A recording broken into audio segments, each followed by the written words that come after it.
So the next step in here is finishing out the gravel, and then I'm going to put the mats down before I put the panels in.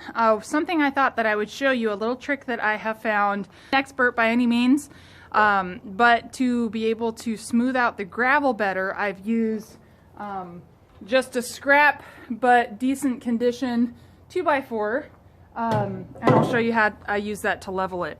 If I got to decide and had all the money in the world to make things exactly how I would want it, I would definitely pour cement down for the floor first. And there's some controversy in the horse world about cement under mats or not.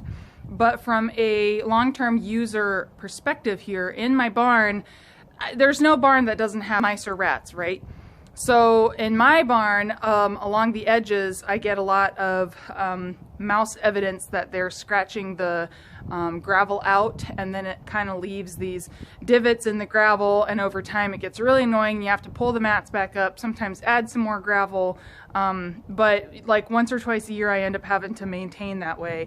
It's just annoying. I mean, it's granted it saved me $3,000 to $5,000 depending on the site of the gravel needed, but just keep that in mind from perspective here. If I had a do-over and some more money, I would like to have put down a concrete floor first. But in this situation, I'm using gravel once again, so I'm going to show you that little trick that I use to help smooth it out once I've generally laid it down where it's going to be and it's relatively level.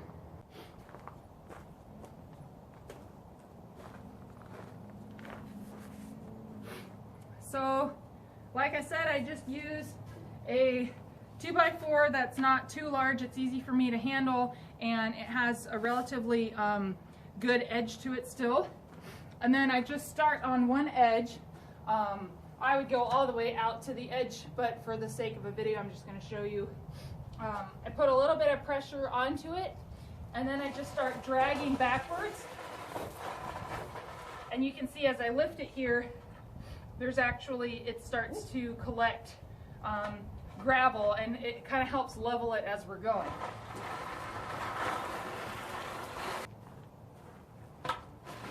And you just start pulling it back, applying relatively even pressure, and as you can see, it starts to build up where it wasn't quite level.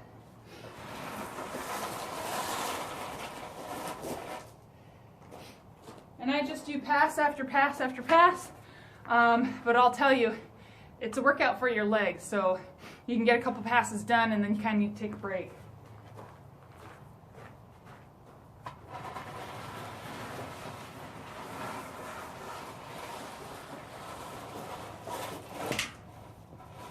It makes it a lot more level than just trying to use the tractor bucket on its own.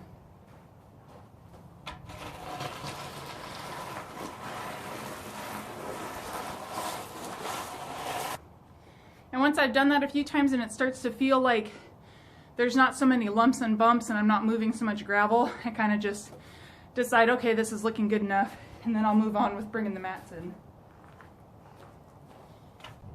Alright, I thought I'd just share, I've got one stall matted, and you'll see that there's actually only 5 mats down. Normally a 12x12 stall would take 6 4x6 mats. But I have some 4x8s, which are these longer ones, and then the 4x6s in the back. So this still ends up measuring out to be 12x12.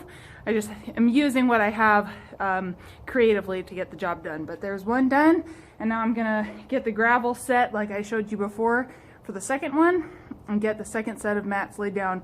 Hopefully, I think I'm gonna have to play a little bit of Tetris because these were some of the nicer ones that I had for the first stall, but we'll see what I've got in the pile. So this is where I'm at the end of today. You can see that I have one little section here I'm going to have to cut a mat for. I didn't have 3 more of the nice large ones, and I didn't have enough proper sized 4x6s. So I'm going to have to grab one and cut a notch out of it, or just let it spill over onto this side for a potential future stall, or in the meantime I think this is going to end up being a storage space. Rather than going through with cutting one, which is always kind of a shame. But here it is. I have 2 almost 12 by 12 sections completed, matted, leveled best I can, and they are almost ready to have the stall fronts brought in.